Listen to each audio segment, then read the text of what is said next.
Novel, Chapter 425, Dragon's Egg Part 1.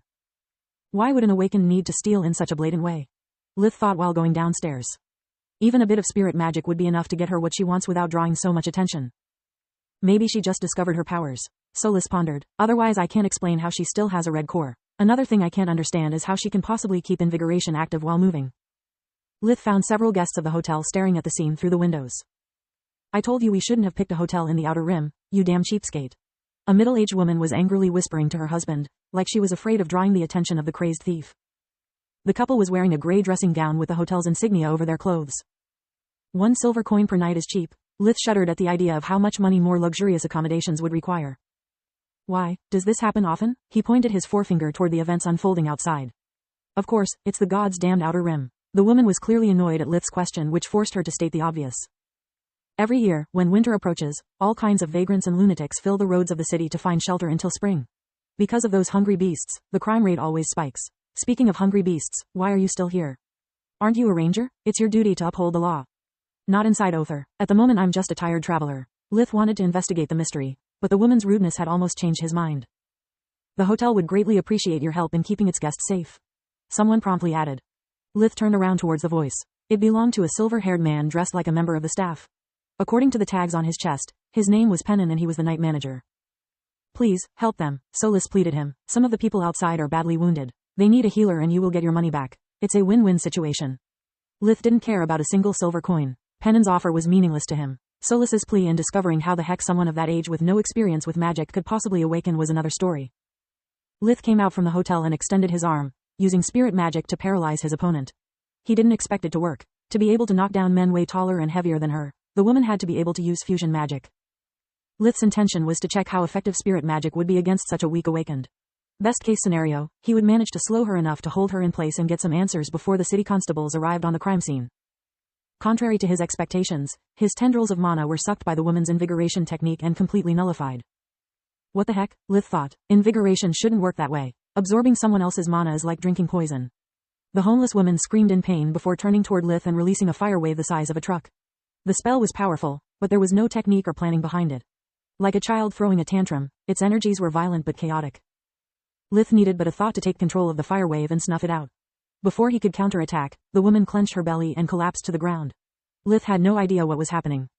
He wanted to use invigoration to study her body, but he knew that if she absorbed it too, she would die before she could answer his questions. Solis? It's just like you think. Your spirit magic has infected her core and it's killing her. It's already half gray, she replied. There was nothing Lith could do for mana poisoning. He could only hope the woman's core would recover while he took care of the wounded. All of them were badly burned, some almost to a crisp. Only because Lith could cure 2 people at once and was able to use invigoration to give them massive amounts of life force, no one died that night. No one except the woman. How is this even possible? Lith thought. Invigoration should be able to absorb only world energy. Plus, the mana I used to wasn't nearly enough to kill her, not even if I poisoned her on purpose. Which I didn't. I know, Solis replied. Normally her mana flow should have countered the foreign mana all the way to her core. It would have caused her pain but would have also weakened your mana to the point that even a red core could resist such measly pressure. Her invigoration technique carried it directly to her core, making it lethal instead. A few minutes later, a couple of constables and a mage arrived to the scene. Thanks for taking care of the problem for us, the senior officer said. Usually our response time is much better than this, but criminals like this one are popping up like mushrooms and we cannot move without a mage. We have already lost too many people. The officer spat on the homeless woman's corpse. It's terrible news, Lith said, eager to go back to sleep. Those people were severely injured. This is what the city owes me for the healings. The mage took a small piece of paper where Lith had listed the cares given in his fares according to the White Griffin standards. She put it in her pockets without even looking at it. What happened to her? The mage said while pointing at the corpse. Her honey-colored eyes looked tired and dispirited, like those of a soldier fighting a lost battle.